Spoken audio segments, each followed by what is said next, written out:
Shri Gayatri tours and travels Chardham యాత్ర complete travel plan.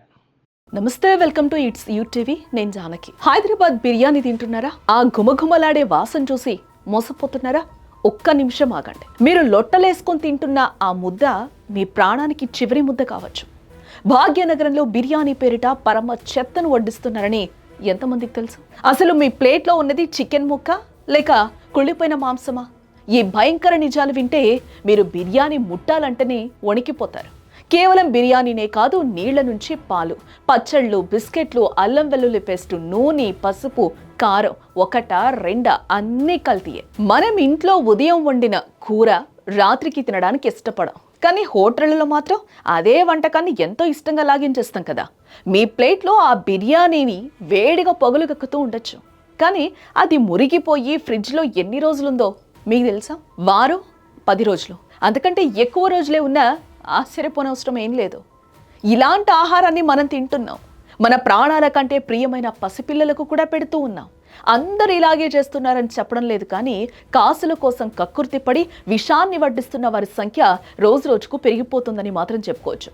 అందుకు తాజాగా నగరంలో జరుగుతున్న తనిఖీలు బయటపడుతున్న కల్తీ రాయిళ్లే నిదర్శనం.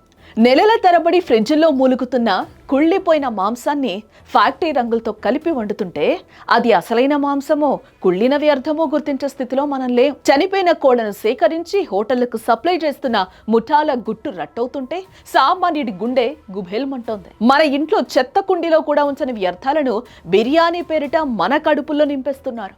ఇక అల్లం వెల్లుల్లి పేస్ట్ సంగతి సరే, కుళ్ళిన అల్లం వెల్లుల్లి పొట్టు, దానికి తోడు జిగురు లాంటి రసాయనాలు.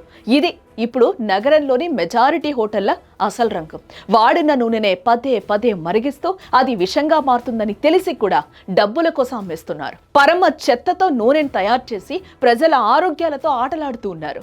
నగరానికి బ్రాండ్ అంబాసిడర్ లాంటి ఉస్మానియా బిస్కెట్ ను కూడా వదలటం లేదు ఈ కల్తీ కేటుగాళ్లు. కళ్లకు కనిపించేది నాణ్యత, కానీ కడుపులోకి వెళ్లేది విషం. లైసెన్స్ లేదు, శుభ్రత అంతకన్నా లేదు. మురికి కూపాల్లో బిస్కెట్లను తయారు చేస్తున్నారు. అందులోకి కలిపే పదార్థాల గురించి తెలిస్తే మీరు జన్మలో దాన్ని ముట్టరు.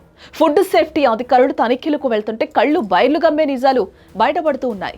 హోటళ్ల కిచెన్లు చూస్తే వాంతులు వచ్చే పరిస్థితి నెలకొంది.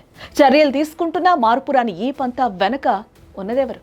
రాష్ట్రంలో రోజు రోజుకు పెరిగిపోతున్న కల్తీ దందాను అరికట్టడంపై రేవంత్ రెడ్డి సర్కార్ కఠినంగా వ్యవహరిస్తోందని చెప్పుకోవచ్చు.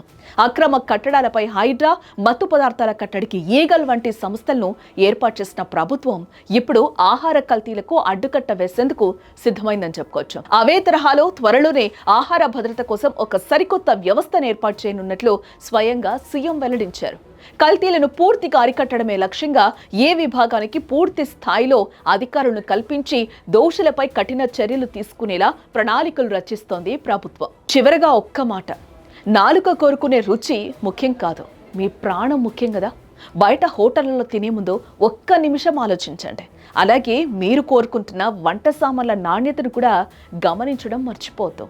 తక్కువగా వస్తుందని కొంటే అది మీ అనారోగ్యానికి కారణం కావచ్చు. బ్రాండెడ్ కంపెనీల పేర్లను కూడా ఒక్క అక్షరం అటు ఇటు మార్చేసి విక్రయిస్తున్న వారి పట్ల అప్రమత్తంగా ఉండాలి.